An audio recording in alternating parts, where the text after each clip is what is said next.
Share বাজারে বিনিয়োগ সংক্রান্ত আলোচনা, একেবারে প্রাথমিক আলোচনা। কারণ শেয়ার বাজারে বিনিয়োগ করতে হলে আপনার একটা বিও অ্যাকাউন্ট খুলতে হয়, তারপরে কিভাবে আপনি সেখানে ট্রানজ্যাকশন করবেন এ নিয়ে একটা বিস্তারিত আলোচনা থাকছে এখন। সুতরাং রেডি হয়ে যান শোনার জন্য। আর হ্যাঁ, আপনারা হয়তো কোনো ক্ষেত্রে কোনো ভিডিও থেকে কিছু বুঝতে কষ্ট হবে, সেই ক্ষেত্রে আপনারা গুগল করতে পারেন অথবা এআইকে জিজ্ঞাসা করতে পারেন, আর তা না হলে যদি না বুঝতে পারেন আমাকেও জিজ্ঞাসা করতে পারেন কমেন্টে।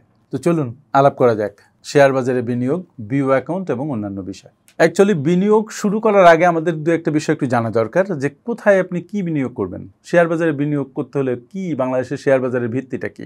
বাংলাদেশে আমরা জানি ঢাকা স্টক এক্সচেঞ্জ আছে, এটা প্রধান শেয়ার বাজারে বিনিয়োগের প্ল্যাটফর্ম। আরেকটা আছে CSE, that is called Chittagong stock exchange.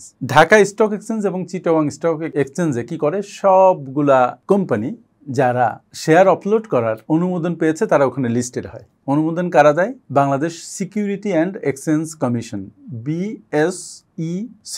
এই অনুমোদন একটা খুব বড় প্রক্রিয়া, লম্বা প্রক্রিয়া, অনেক কন্ডিশন মিট করতে হয়। তারপরে ডিএসইতে যেসব শেয়ার আপলোড করার অনুমতি পায় তারা ডিএসইতে এবং সিএসইতে তালিকাভুক্ত হয়। তালিকাভুক্ত হওয়ার পরে তারা কি করে, প্রথম তারা শেয়ার আপলোড করে প্রাইমারি শেয়ারের পরবর্তী যে ধাপ, সবাই প্রাইমারি শেয়ার পেয়ে গেল, কোম্পানি তালিকাভুক্ত, এবার সেই শেয়ার ওখানে ট্রেডেড হয়, সেটা হচ্ছে সেকেন্ডারি মার্কেট। প্রথম যে শেয়ার আপলোড করে কিভাবে, আইপিওর মাধ্যমে। আইপিওকে কি বলা হয়? Initial public offering. কোম্পানিগুলো বিজ্ঞাপন দিয়ে শেয়ার সেল করা শুরু করে। সেই বিজ্ঞাপন পাওয়ার পরে ইনিশিয়াল পাবলিক অফারিংয়ে আপনাকে পার্টিসিপেট করতে হয়। পার্টিসিপেট করতে হলে আপনার বিও অ্যাকাউন্ট লাগে। তো বিও অ্যাকাউন্ট পরে কথা বলছি, যে শেয়ার আপলোডের প্রাথমিক ধাপ হচ্ছে আইপিও। তারপরে আমি একবার বলি যে আইপিওর মাধ্যমে আপনি সব প্রসেস ফলো করে শেয়ারের মালিক হলেন, 50টা হোক 100টা হোক, একটা বান্ডিল পেলেন আপনি। পাওয়ার পরে সেই শেয়ার যখন কেনা বেচা শুরু হয় সেটা হচ্ছে সেকেন্ডারি মার্কেট। প্রাইমারি মার্কেট আইপিওর মাধ্যমে যেটা আপনি পেলেন, আর সেকেন্ডারি মার্কেট হচ্ছে সেই শেয়ার যখন আপনি পাওয়ার পরে কেনা বেচা শুরু করলেন, that is called secondary market. আইপিওর মাধ্যমে কোনো নতুন কোম্পানি বাজারে আসে, বাজারে এসে তালিকাভুক্ত হওয়ার পরে সেই শেয়ার যখন কেনাবেচা শুরু হয়, তখন এই যে কেনাবেচার প্রক্রিয়াটা যেখানে হয় এটাই মূলত সেকেন্ডারি মার্কেট। এই সেকেন্ডারি মার্কেটই কিন্তু সবাই শেয়ার ট্রেড করে, কেনা এবং বেচা করে, কেনা বেচা করে। যাই হোক, প্রাইমারি শেয়ারে বিনিয়োগ করার আগেও আপনার যেটা লাগে সেটা হচ্ছে BO account, beneficiaries owners account. আমরা জানি ব্যাংকে যদি ট্রানজ্যাকশন করতে হয় তাহলে একটা অ্যাকাউন্ট খুলতে হয়, ঠিক শেয়ার বাজারে ট্রানজ্যাকশন করতে হলে আপনার একটা অ্যাকাউন্ট খুলতে হয়। অ্যাকাউন্টটার নাম হচ্ছে বেনিফিশিয়ারি ওনার্স অ্যাকাউন্ট। এইটা আবার মেনটেন করে সিডিবিএল, আলাদা একটা এন্টিটি, তারা এটা মেনটেন করে।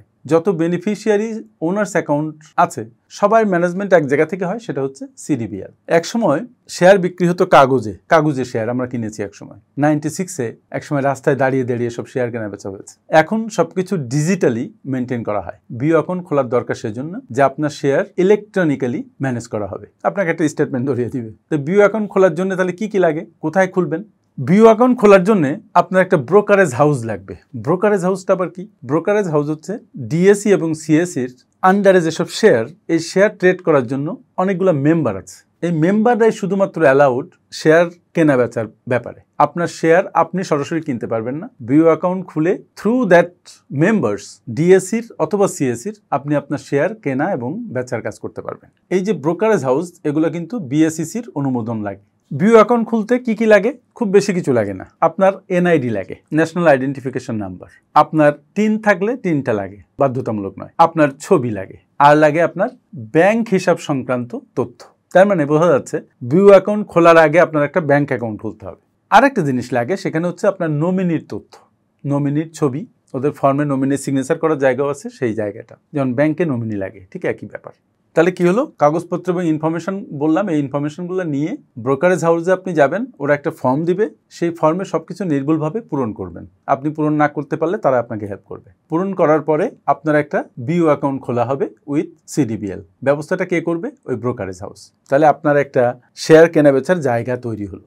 এবার ওই ব্রোকারেজ হাউসের ব্যাংক অ্যাকাউন্ট আছে, আপনি সেই অ্যাকাউন্টে টাকা জমা করবেন অথবা আপনার অ্যাকাউন্ট থেকে ইলেকট্রনিক্যালি টাকাটা ট্রান্সফার করবেন। ট্রান্সফার করার পরে তাদের buy order, sell order form আছে। আপনি যদি কিনতে চান তাহলে বাই অর্ডার ফর্মে সাইন করবেন, অথবা আপনি যদি ফোন করে দেন তারা কিনতে পারে, বাট আপনার কিছু বাই অর্ডার ফর্মে সিগনেচার থাকতে হবে, কারণ আপনি যদি কেনার পরে পরবর্তীতে অস্বীকার করেন। কিন্তু সেল অর্ডারের ক্ষেত্রে আমি বলবো যে সেল অর্ডারে অনেকগুলো সিগনেচার সেখানে করে রাখবেন না। সেল করার সময়ও আপনার সেল অর্ডারে সাইন করে সাবমিট করতে হয়। তারপরে আপনার একটা সম্পর্ক হয়ে গেলে হয়তো আপনি ফোন করে দিলেও তারা সেল করে দিবে। সেল করে কি হবে, আপনার যে ব্যাংক অ্যাকাউন্ট, আপনি যদি বলেন যে ওই ব্যাংক অ্যাকাউন্টে টাকা ট্রান্সফার করে দেন, আপনি লিখিত ইনস্ট্রাকশন দিলে তারা ওই ব্যাংক অ্যাকাউন্টে টাকাটা ট্রান্সফার করে দিবে। তার মানে বিও অ্যাকাউন্ট খোলার ব্যাপারটা বোঝা গেল। সেল করার পরে যদি আপনি আপনার টাকা ফেরত চান, আপনার অ্যাকাউন্টে পাঠিয়ে দিবে তারা, সেখান থেকে আপনি আপনার টাকা উঠিয়ে নেবেন বা পরবর্তীতে ইনভেস্ট করবেন কিনা সেটা পরের বিষয়। আপনি যে ব্যাংক অ্যাকাউন্টটা দিবেন সেই ব্যাংক অ্যাকাউন্টের সাথে কিন্তু আপনার বিও অ্যাকাউন্ট লিঙ্কড থাকবে। তার মানে যে ডিভিডেন্ড কোম্পানি ডিক্লেয়ার করবে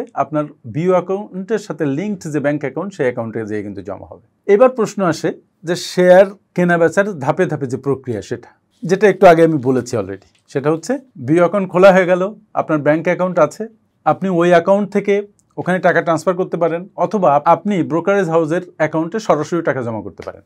আপনার অ্যাকাউন্টে টাকা জমা হলে আপনি কিন্তু আপনার একটা পোর্টফোলিও স্টেটমেন্ট তারা দিবে ব্রোকারেজ হাউস, ওখানে কিন্তু ওই টাকাটা জমা হয়ে যাবে, আপনি সেটা চেকও করতে পারবেন চাইলে। অর্ডার দেওয়ার কথা আমি একটু আগে বলেছি, আপনি আগে কোম্পানির শেয়ার নির্বাচন করবেন যে কোন কোম্পানির শেয়ার আপনি কিনতে চান।